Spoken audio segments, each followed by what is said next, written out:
Oh my gosh. I don't even remember his name. Oh my gosh.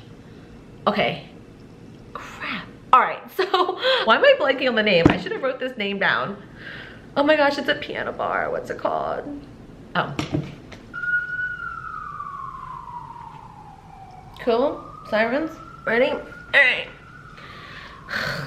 Hello everyone, how are you guys? Welcome back to another video in this dating series. I say this in every intro, but thank you so much for enjoying these videos. I really appreciate the love, the comments, the engagement. It's amazing, and thank you guys so much. Before we get started, I wanted to go over some housekeeping items. If you have yet to subscribe to this channel, I would really appreciate it if you enjoy these videos, obviously. And don't forget to press the notification bell so you know exactly when I upload. Also follow me on Instagram. I'm extremely active on Instagram and I interact with you guys a lot more on there as well. I know you guys hate my long intros, but one more thing before we get started, because I always get questions on this in every single video. What am I wearing on my lips? So I'm going to tell you guys the combination today. If you want to skip over this, feel free. I have a combo on my lips today, so if you guys are wondering, I am wearing the Smashbox Be Legendary Liquid Pigment in Pink Drink all over my lips, and then right in the center I have a little bit of the Soap and Glory Sexy Mother Pucker Lip Gloss in Nude Star. So I'm going to leave all the information here and below as well. So that is the combination that I'm wearing on my lips today, and let's get started. Now, I need to start off by saying as well that dating can be very dangerous, especially in a situation like the one I'm about to tell you guys, because when we're on these online dating apps and you connect with someone and you start conversing with them, meeting them in person is a totally different thing, and you're technically meeting a stranger. My biggest advice to all of you before I get into the actual story is to really be aware of your surroundings, because that can really play a huge part into how your night turns out. Especially all the women out there, it's a scary world and you don't know who these people are. And we take that chance, like I obviously take that chance every single time I agree to meet up with a stranger. So just be cautious, be wary, and be aware. All right, you all obviously know the topic of this story time, but I am going to give you a little bit of background information. My first dates typically end up being just grabbing a drink somewhere with someone, right? And I feel like that's pretty across the board, you know, give or take a few of those random crazy first dates that I've had. But I like to keep it pretty casual, and I feel like a drink or coffee, like you guys have suggested in my previous videos, thank you guys so much, it's a good way to really engage and converse with someone without going overboard, if you guys know what I mean. Another huge piece of advice that I would give anyone is, if you are going out for drinks, definitely have a specific drink that you order or that you go to, because in a situation where you're meeting a stranger, you want to have as many controlled variables as you can, because one, you're meeting up with a stranger, so you can't control that. You don't know who this person is.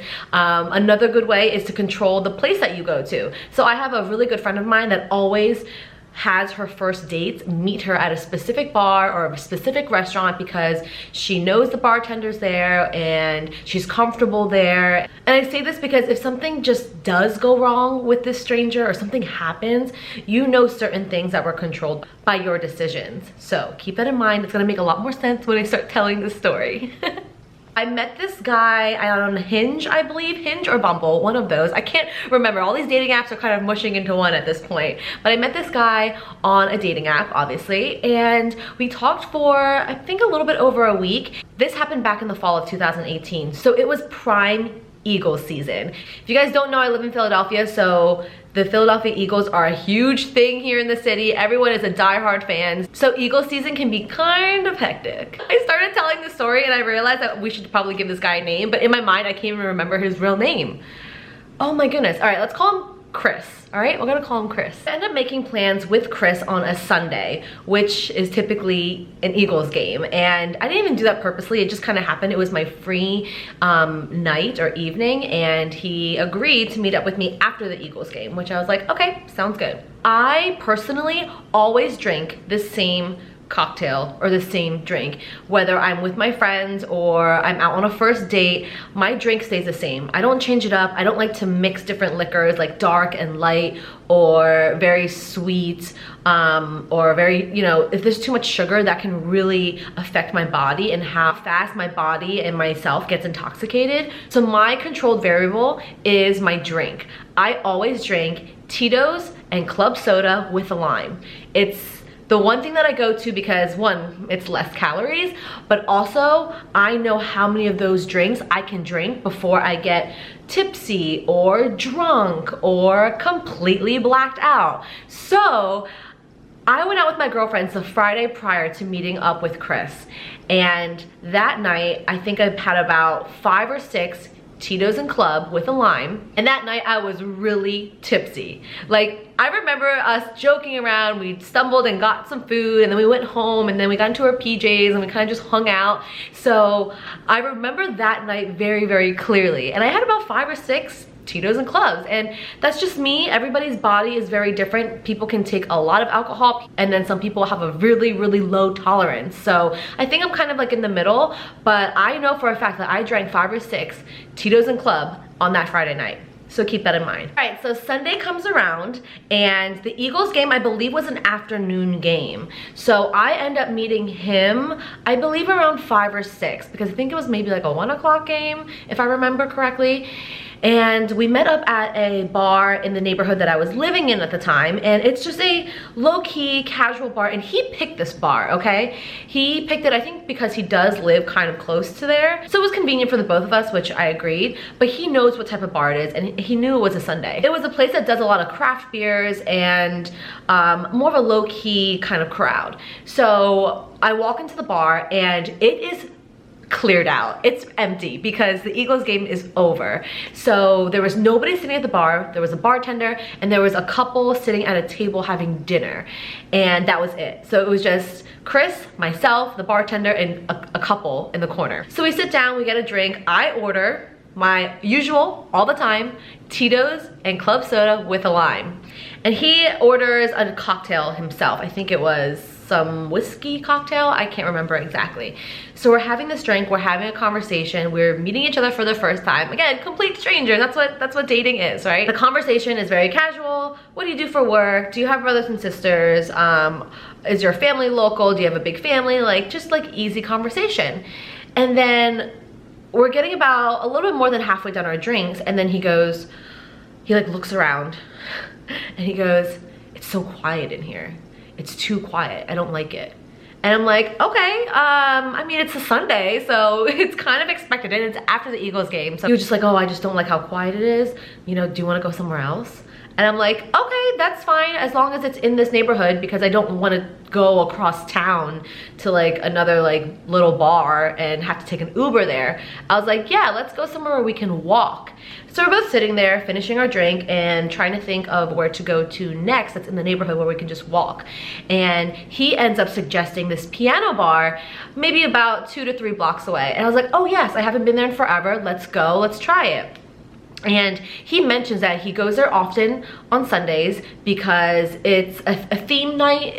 I forget if it's like karaoke or something like that. It's a piano bar, so people are always singing, but he's like, it's always really like live and popping on Sundays. And I'm like, oh, okay, I've never been there on a Sunday, so let's go check it out. At this point, I only have 1 drink in my system, and we're walking to the piano bar. We get there, we walk in, and it is the complete opposite of the previous bar. It is crazy packed. It's so loud. There's people singing on stage, the piano guys playing, there's people dancing in the corners. Like, it's just like, it's really live, which I'm like, I feel like it's a Saturday in here, but it was a Sunday evening. So we get in there, I was like, whoa, this is kind of crazy, but kind of awesome.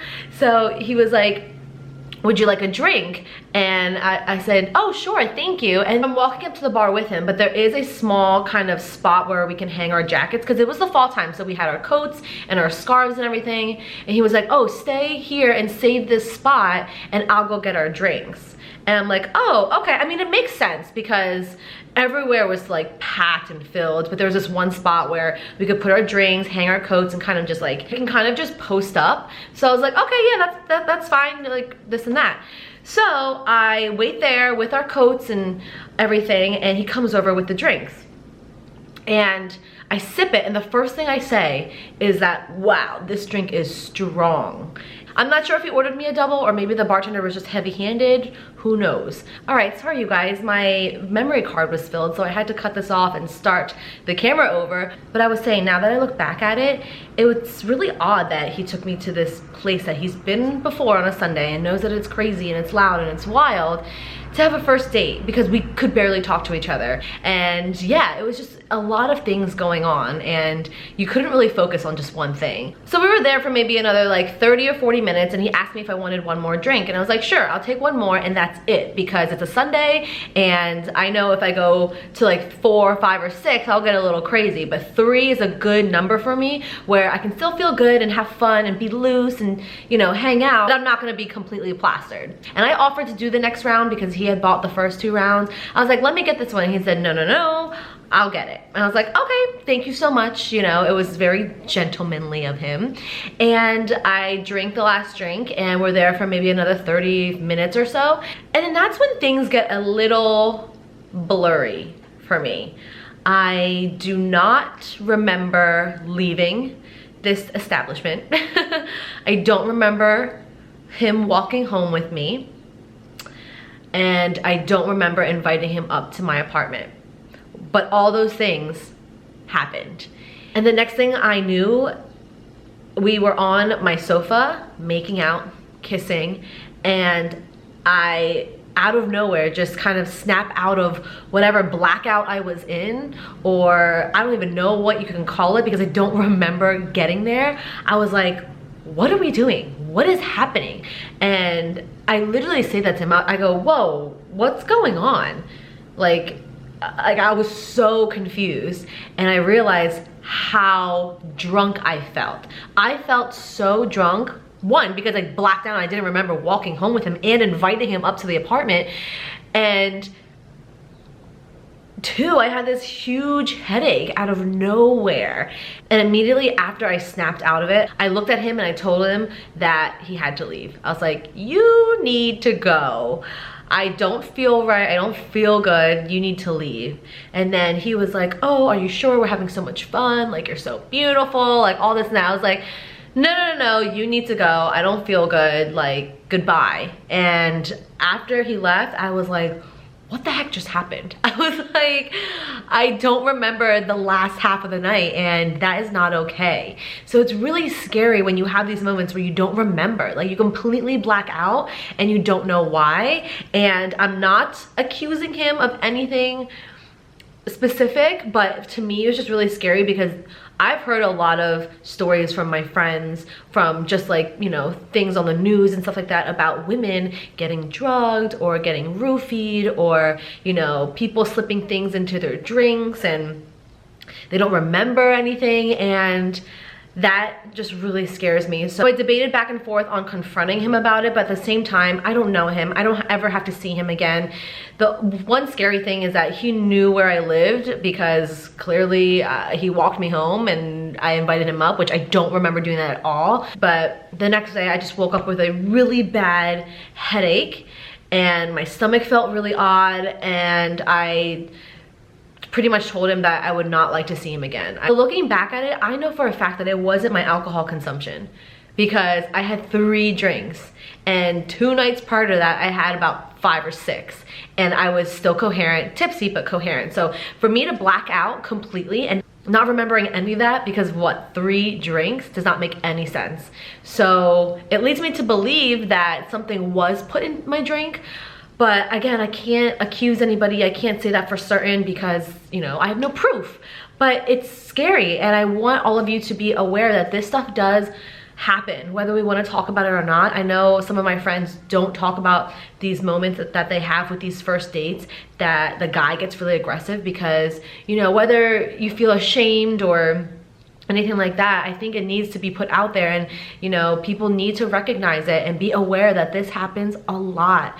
So I want all of you, male, female, to just be careful because there's some crazy people out there. Not just guys, there's some crazy ass girls up in here. So watch yourself, control what you can, have a controlled variable. Like I said earlier, I keep saying that because I think it's really important, especially when it comes to what you're ingesting and putting into your body, especially if it's alcohol. So I know for myself it wasn't the alcohol, so it had to have been something else, which Again, it freaks me out. Because if I didn't snap out of it and I wasn't aware of my surroundings, it could have gone a lot worse. So that's pretty much it for my story time today. I don't know if that was engaging or exciting or even entertaining at all, because sometimes I tell these stories and I'm just like, do people really find this interesting? Do people really care? But at the end of the day too, if it helps one of you, especially on first dates, to be safe and to be cautious, I think my job has been done. I hope you all enjoyed this story time. Thank you so much for watching. Please give this video a thumbs up, leave any comments or concerns down below, and subscribe if you haven't, hit the notification bell. Also follow me on Instagram, I'm very active on there every single day. So I hope you guys enjoyed this video and I will see you in my next one. Bye.